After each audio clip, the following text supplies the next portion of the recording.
Numa eleição embolada, imprevisível e com mais de 15 nomes na disputa, como é que o senhor espera se destacar? Primeiro, Juiz Sérgio Moro, a favor ou contra? Condenação do Aécio Neves pelo STF, a favor ou contra? Fora Temer ou fica Temer? Senador, se o senhor estivesse no governo, tivesse uma avaliação 70% de ruim ou péssimo, o senhor renunciaria ao cargo de presidente ou ficaria até o fim?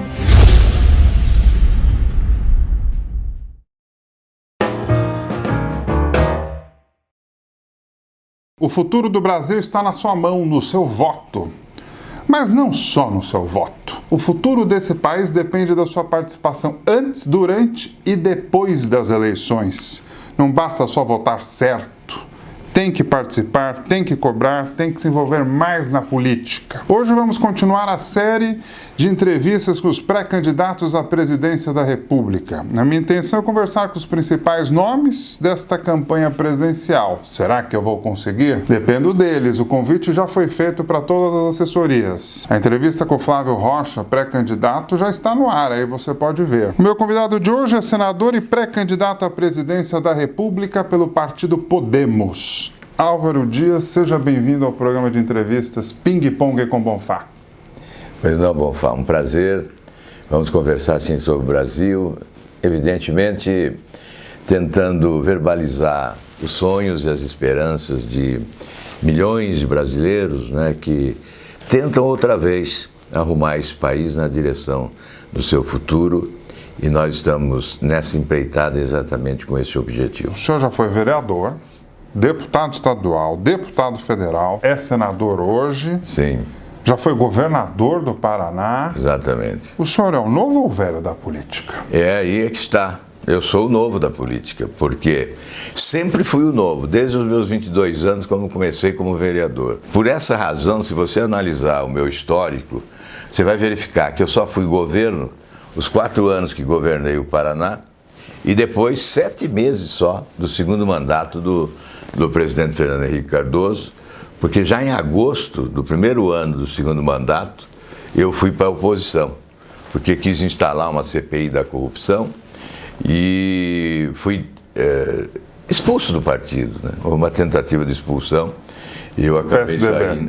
Exatamente porque queria investigar a corrupção no governo do próprio partido, uma questão de coerência. Aí eu fui para o PDT. Aí por que eu saí do PDT? Porque o PDT foi para o governo, no governo Lula. Então, eu sempre fiz o caminho inverso da maioria dos políticos.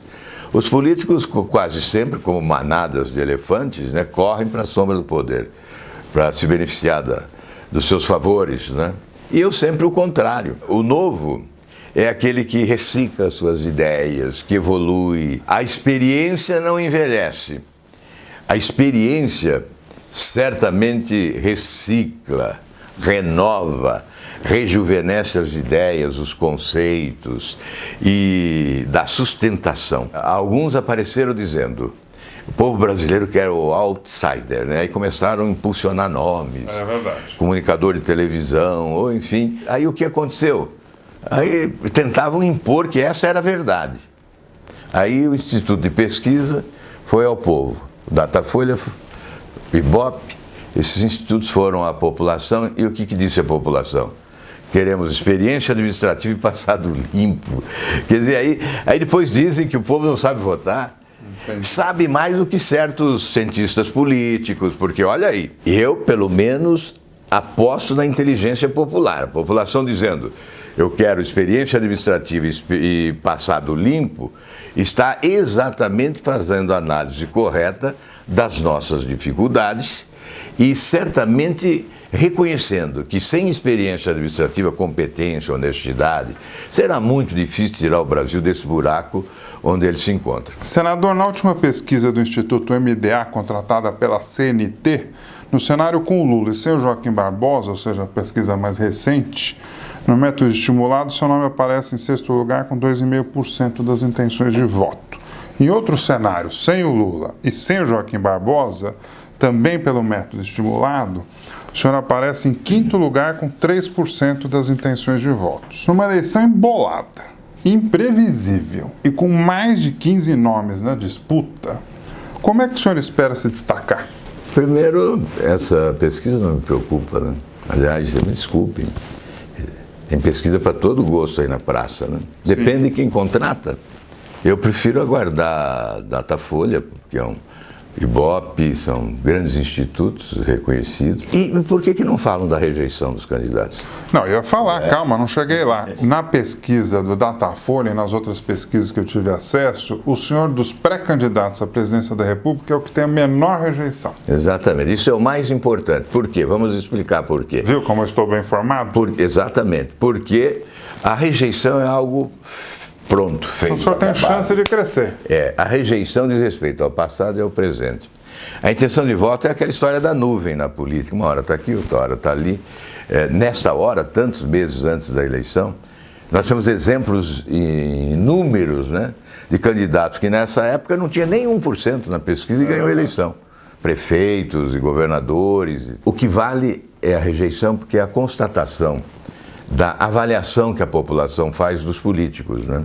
Então, nesse momento de grande descrença, uma descrença generalizada, né, a rejeição é fundamental para medir o potencial de votos do candidato, a possibilidade de crescimento ou não do candidato. Então, quando alguém fala, fulano é o favorito, aí está lá, 30%.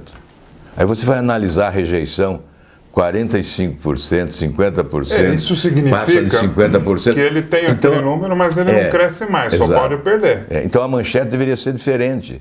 Fulano é inviável eleitoralmente. Você não me contou como é que você espera se destacar, crescer, sair desses números. Olha, mais importante do que aquilo que eu possa dizer agora é fazer com que a população conheça o que eu já fiz. Olha um pouquinho para trás, eu fui governador do Paraná, analisa qual foi o meu desempenho, veja se o que eu estou dizendo aqui agora eu pratiquei lá. Por exemplo, quando eu combato a corrupção, dá uma olhadinha para trás e vê se eu combati lá atrás, né? Aí, quando o eleitor exige experiência administrativa, é preciso verificar que experiência foi essa, né? Sim. Agora, tem gente que não disputou, que não foi cogitado nem para ser prefeito, nem para ser governador do seu estado e quer ser presidente da República. Então, esses são fatores que deverão influir na decisão do eleitor. E eu conto exatamente com isso, né? Porque eu construí um patrimônio que devo apresentar agora ao Brasil. Aqueles que me conhecem já me julgam. Então eu tenho que... Por exemplo, quando eu chego aqui e falo, eu vou acabar com os privilégios das autoridades. O foro privilegiado? Então, não só o foro. O foro eu já tenho um projeto, né? O projeto que está lá na Câmara é de minha autoria, passou no Senado em maio do ano passado, está na Câmara desde o começo de junho do ano passado, já deveria ter sido aprovado. Agora tem uma comissão especial instalada e nós voltamos a ter esperança de que o projeto venha a ser aprovado. Mas não é só essa questão criminal, né? É a questão das vantagens financeiras ou pecuniárias, né? Então, eu falo de aposentadoria especial de ex-governador, eu falo de auxílio moradia, eu falo de verba indenizatória. Você é contra tudo isso? Eu falo de todos esses penduricalhos que aumentam os salários das autoridades. Você é contra tudo isso? Você é contra tudo isso, mas você abriu mão dos seus privilégios, né? Essa é uma pergunta que tem que ser feita a todos os que aparecerem com esse discurso. Porque para dizer isto, eu abri mão. Há 27 anos da minha aposentadoria de ex-governador, que é o salário teto, R$33 mil. Hoje, na soma, já chegaríamos a mais de 11 milhões de reais nesses 27 anos. Eu abdiquei disso.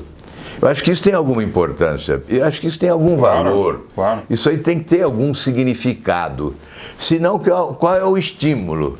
Senão eu saio da eleição e vou lá requerer essa aposentadoria com a retroatividade de 5 anos. Faz mais do mesmo. Porque não valeu a pena. Não valeu a pena. Eu acho que tem que ter valorização. Aí vem o auxílio moradia no Senado, R$ 5.500 por mês. Eu abro mão, moro num flat em Brasília. Não moro em apartamento funcional.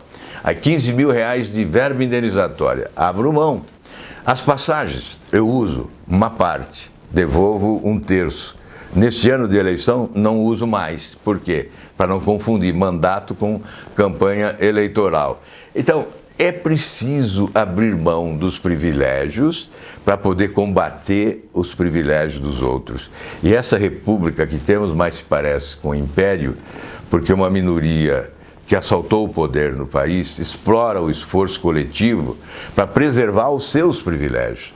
Então, se nós queremos fazer reformas, começamos lá, no andar de cima. Primeiro eliminando os privilégios das autoridades, para depois discutirmos as demais reformas. Senador, esse ano vai ser permitido vaquinhas virtuais de pessoas físicas. Sim. É uma novidade. Eu acho uma boa novidade, porque... O senhor gosta? Eu acho o seguinte, que é o melhor sistema, mais honesto, né? Porque quando o sujeito vai colaborar desta forma, ele não está pedindo uma retribuição. Ele está acreditando em você. São R$1.000 por dia no máximo e 10% da renda do última declaração. A legislação define as normas, aí há um limite, né, para a doação individual. Sim. Então o cidadão vai e, obviamente, não é uma coisa anônima, porque fica registrado. É público, inclusive. Mas ele não teve o contato, muitas vezes nem conhece pessoalmente o candidato, e está apostando nele. Então vamos fazer um exercício. Você está olhando ali, tem um monte de gente te assistindo. Como é que você vai convencer o eleitor a fazer... Vou doar R$500 para o Álvaro Dias, para a campanha dele. Olha, esse convencimento parte exatamente da trajetória que recomenda a eleição. Se ele acredita que você será bom para o país, ele diz, olha, eu preciso desse cidadão governando o Brasil que vai melhorar a vida do país, vai melhorar a minha vida, eu vou dar lá uma contribuição para ele, né? Para ajudar na campanha dele. Porque é uma campanha pobre, né? Nós vamos ter uma campanha muito pobre e não tem como arrecadar muito, né? Quanto o senhor precisa? Olha, eu não tenho ideia, mas como uma dona de casa que administra o orçamento, você tem que administrar a receita e a despesa. Você tem que gastar aquilo que você consegue pagar. Sim. Tem lá um fundo eleitoral, né, que é dinheiro público, eu fiquei contra, por isso não gosto nem de reivindicar esses recursos do partido, mas terei lá, certamente, um percentual desse fundo eleitoral, que não é grande, porque o meu partido é pequeno, não é? Podemos. E vou contar com as doações de pessoas que acreditem. Senador, você topa um ping-pong? O programa chama ping-pong. Tá certo. Pode. Aí quero ver tua opinião e uma breve justificativa. São muitos, hein? Prisão em segunda instância, a favor ou contra? Tem projeto para legitimar constitucionalmente a prisão em segunda instância, porque está em vigência hoje, em razão de uma jurisprudência do Supremo Tribunal Federal, que pode ser a qualquer momento revista. Por isso precisamos consolidar constitucionalmente a prisão em segunda instância, que é um grande avanço e que assegurou certamente a eficiência da Operação Lava Jato. Juiz Sérgio Moro, a favor ou contra? Um grande magistrado, se tornou símbolo de uma nova justiça que todos nós queremos para o país. Operação Lava Jato, a favor ou contra? Prioridade nacional, marco de um novo rumo para a vida no país, mudando não só o cenário da política brasileira, mas certamente inaugurando uma nova justiça, que para se completar só falta acabar com o foro privilegiado, aí sim seremos todos iguais perante a lei. Condenação do Aécio Neves pelo STF, a favor ou contra?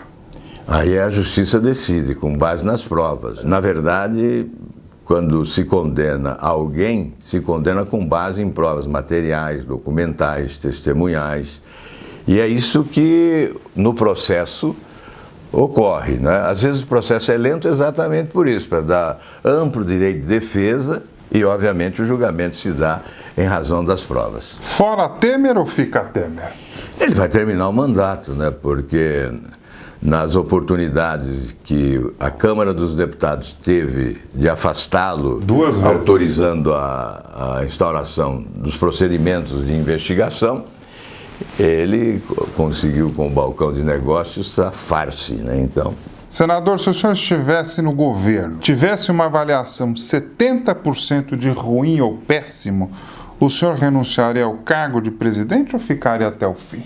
Eu sou favorável, inclusive, àquilo que se chama de recall, né? Que é a possibilidade que a população tem de retirar do poder quem lá colocou. Né? Isso não existe hoje. Não, eu tenho um projeto tramitando, que seria favorável, mas é preciso que isso seja, obviamente, estabelecido através da legislação vigente no país, porque senão não há como fazer, a menos que o governante renuncie. Reeleição para presidente da República, a favor ou contra? Eu sou contra, eu acho que a reeleição agravou a crise administrativa, porque o governante começa a estabelecer prioridades em função do seu interesse eleitoral e não do interesse da sociedade. Nós só podemos voltar a discutir o instituto da reeleição quando alcançarmos um novo estágio de maturidade política. Hoje, a reeleição no Brasil está condenada.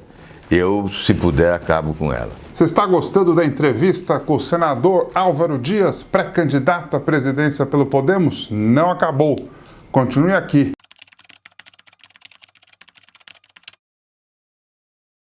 Citação do ex-deputado Pedro Correia na Operação Lava Jato. Urna eletrônica, a favor ou contra? Pena de morte, a favor ou contra? Porte de arma para todo mundo, a favor ou contra?